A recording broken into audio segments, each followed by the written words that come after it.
नमस्ते दोस्तों। आज हम बात करने वाले हैं एक ऐसे शख्स की जिसे दुनिया महात्मा गांधी के नाम से जानती है। स्कूल की किताबों में उन्हें राष्ट्रपिता कहा जाता है, अहिंसा का पुजारी, भारत की आजादी का हीरो।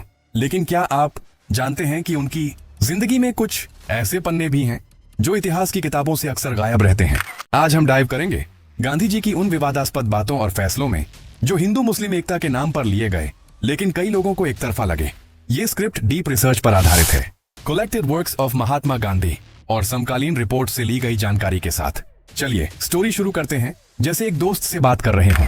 कल्पना कीजिए, साल 1946, भारत आजादी के कगार पर है, लेकिन देश जल रहा है।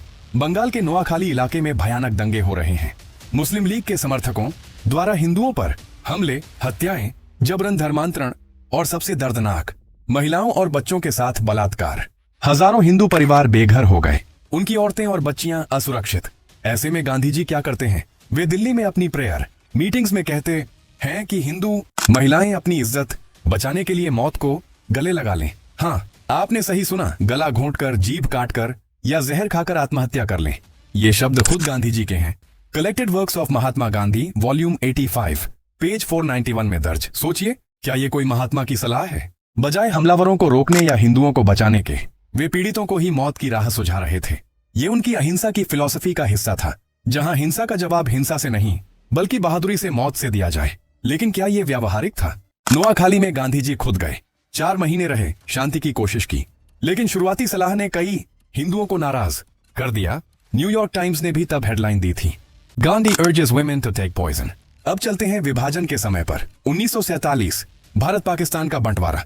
पाकिस्तान में हिंदू और सिखों का नरसंहार हो रहा है। अल्लाहू अकबर के नारों के बीच हजारों मारे जा रहे हैं। लाखों शरणार्थी भारत आ रहे हैं, ठंड में सड़कों पर सो रहे हैं। दिल्ली में मुस्लिमों के खाली घर थे जो पाकिस्तान चले गए थे। लॉजिकली ये घर पाकिस्तान से आए हिंदू शरणार्थियों को मिलने चाहिए थे ना, लेकिन गांधी जी ने इसका विरोध किया। वे कहते थे कि मुस्लिमों की संपत्तियां लौट आई जाएं ताकि वे सुरक्षित वापस आ सकें। गांधी पूर्णाहुति, वॉल्यूम 4, पेज 19 में इसका जिक्र है। और तो और, दिल्ली के मुस्लिम शरणार्थी कैंपों में गांधी जी कुरान का पाठ करवाते थे, सर्वधर्म संभाव के नाम पर। उनकी प्रेयर मीटिंग्स में गीता, कुरान, बाइबल सब पढ़े जाते थे। लेकिन कई हिंदू इसे एक तरफा तुष्टीकरण मानते थे, क्योंकि पाकिस्तान में हिंदुओं को मार रहे थे और यहाँ गांधी जी मुस्लिमों की सुरक्षा पर फोकस कर रहे थे। जनवरी 1948 में उनका आखिरी उपवास इसी मुद्दे पर था, मुस्लिमों की प्रॉपर्टी लौटाओ और पाकिस्तान को 55 करोड़ रुपए दो, जो रोक दिए गए थे। इससे हिंदू शरणार्थी बाहर निकाले गए और गुस्सा इतना बढ़ा कि नाथूराम गोडसे जैसे लोगों ने इसे गांधी जी की हत्या का बहाना बनाया। लेकिन रुकिए, गांधी जी को सिर्फ इन फैसलों से जज करना ठीक नहीं। वे पूरे जीवन अहिंसा के लिए लड़े, ब्रिटिशों को बाहर किया। लेकिन उनकी पर्सनल लाइफ में भी कुछ ऐसे प्रयोग थे जो आज की नजर में शॉकिंग लगते हैं, जैसे ब्रह्मचर्य की परीक्षा। वे युवा महिलाओं के साथ सोते थे, नग्न अवस्था में, लेकिन सेक्सुअल रिलेशनशिप के बिना, सिर्फ अपनी इंद्रियों पर कंट्रोल चेक करने के लिए।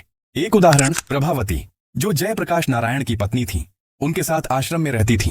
गांधी जी ने एक पत्र में लिखा, प्रभावती अनेक बार मुझे गर्मी पहुंचाने के लिए मेरे साथ सोई है।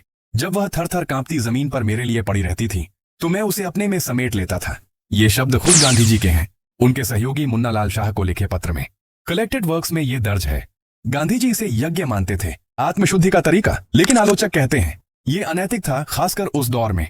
क्या ऐसे व्यक्ति को महात्मा कहना सही है? गांधी जी खुद ये उपाधि पसंद नहीं करते थे। दोस्तों, इतिहास कभी ब्लैक एंड व्हाइट नहीं होता। गांधी जी ने भारत को आजाद कराया, लेकिन उनके कुछ फैसलों ने हिंदुओं को दर्द दिया। ये स्टोरी हमें सोचने पर मजबूर करती है। क्या वे राष्ट्रपिता थे या उनकी नीतियां एक तरफा थी? रिसर्च से पता चलता है कि वे मुस्लिमों को समझाने की भी कोशिश करते थे, लेकिन समय की हिंसा में बैलेंस नहीं रख पाए। अगर आपको लगता है कि मैंने कुछ मिस किया तो कमेंट्स में बताएं। नमस्कार दोस्तों, उम्मीद है आपको यह वीडियो बहुत पसंद आई होगी। आपसे एक ही निवेदन है, थोड़ा सपोर्ट कर दिया करो यार। वीडियो बनाने में बहुत मेहनत लगती है। मिलते हैं आपसे ऐसी ही एक और सीक्रेट जानकारी के साथ। सबके लिए जय हिंद।